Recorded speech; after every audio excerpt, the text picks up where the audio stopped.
life can throw you some curves. And it's not just the things that you see coming, but sometimes it's the things that you didn't see coming that hit you out of nowhere, that set you back in such a way that it seems like you can't get over. I was in my comfort zone. I was doing just enough to get by. I was working on a job. They paid me just enough to keep me from quitting, and I worked just hard enough to keep from getting fired. I was parked. I knew I could do more. But when my mama died, it took something out of me. When I went through a divorce, it took something out of me. When my best friend died, it took something out of me. I parked. And somebody said that life is like an onion. You have to peel it one layer at a time. And sometimes you cry. Life's gonna happen to you when you have a dream. You're gonna get slapped around. And don't take it personal. Don't ask, why did this have to happen to me? Why not you? Who would you suggest? You wanna give us some names, some email addresses? And don't tell everybody. 80% don't care, and 20% glad it's you. It's called life. Suck it up and move on. Get over it. No one's coming to save you. No one's coming to save you. The only person that's going to make a drastic change in your life, whether that's physically, mentally, emotionally, spiritually, the only person that is going to dig you out of your hole is who? You. You have to do it for you. You've got to become courageous to stand up within yourself, to face it and step forward. Continue to do those things that you know that work for you after you have evaluated yourself from the situation. Continue to move. Stay busy, stay busy, stay busy. It's not easy, but through practice and practice and practice, practice makes improvement. You have absolutely nothing to do with what happened to you. It's not your fault. But if I come back a week later, you're still on the ground. If I come back a year later, you're still on the ground, that's your fault. If you get knocked down, there's nothing you can do about it. But getting back up has every single thing to do with you. And you will promise me that from this day forward, you will not be defeated.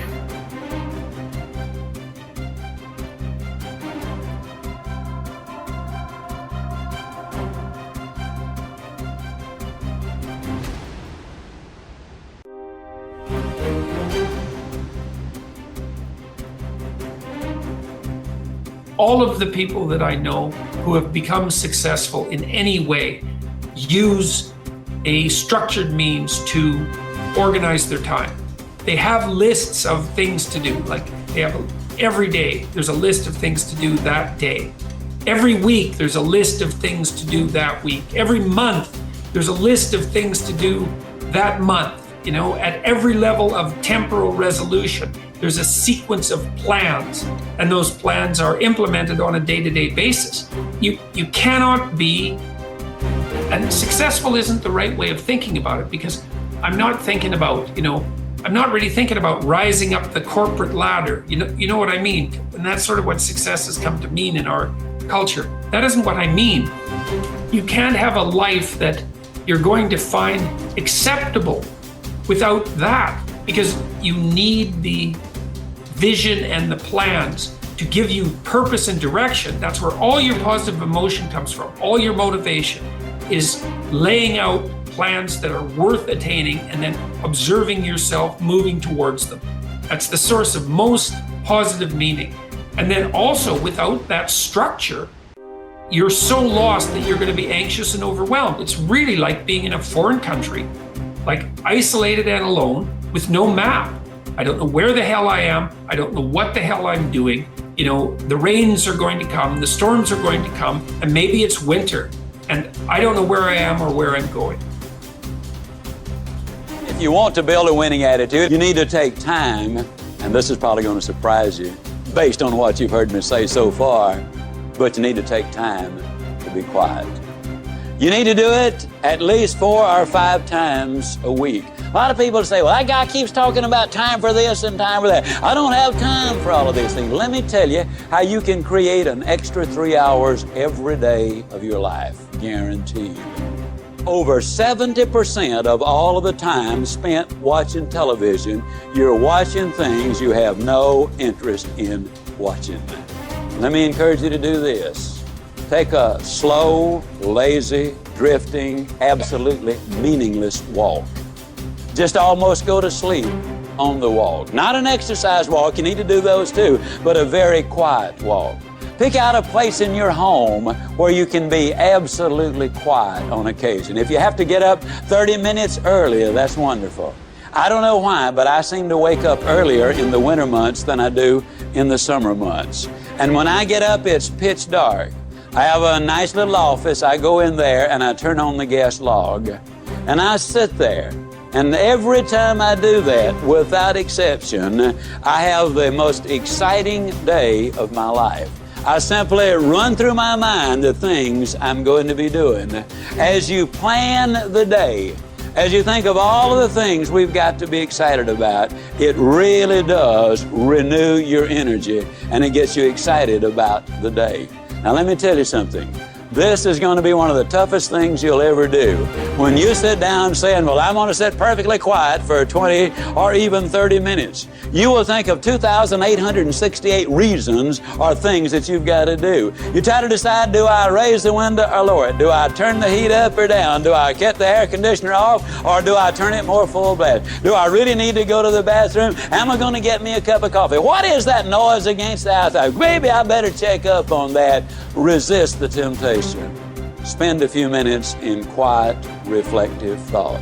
It does make a difference. Take time to be quiet. We actually have a biological instinct for meaning that orients us in the world. And that instinct manifests itself when we place ourselves in a position in the world where we're competent, where what we're doing is working, so that we're not too terrified and anxious, but also while we're simultaneously advancing ourselves and improving our ability to cope with the world. So for example, if you watch an athlete, a high-level athlete, who's at the peak of his or her performance, you see someone who's extraordinarily practiced at what they're doing and has developed the expertise necessary to do it. But then you also see them push themselves on that developmental edge to make themselves just that much better. And that function is associated with an intrinsic sense of meaning. And whenever you see anyone manifest that, you are automatically drawn to it. You see that when an actor pushes him or herself beyond their limits. You see that when someone speaks extemporaneously and manages it extraordinarily well. And I'm trying to help people understand that this meaning is a true phenomenon. It's not a secondary thing. And also to point out that most of the time, that meaning is associated with the adoption of responsibility. Well, you know, there are remarkable people who come into the world from time to time, and there are people who do find out over decades-long periods what they could be like if they were who they were, if they spoke their being forward. And they get stronger and stronger and stronger, and we don't know the limits to that. We do not know the limits to that.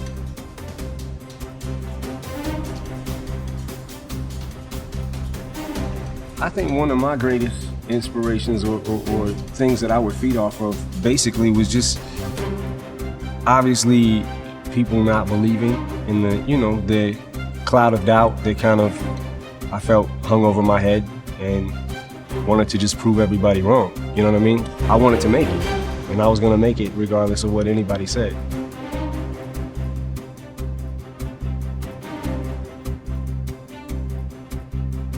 I outlasted the pain. When I was sleeping in those abandoned buildings, I kept telling myself, one day you'll be a homeowner. Every time I walked into that abandoned building,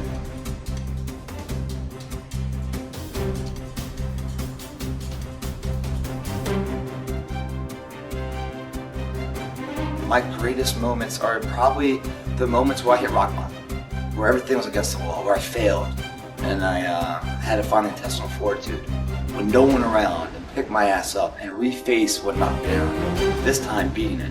It's those moments in life that really build character. It's not the titles, it's not when the crowds are cheering, it's when no one's cheering. Who are you?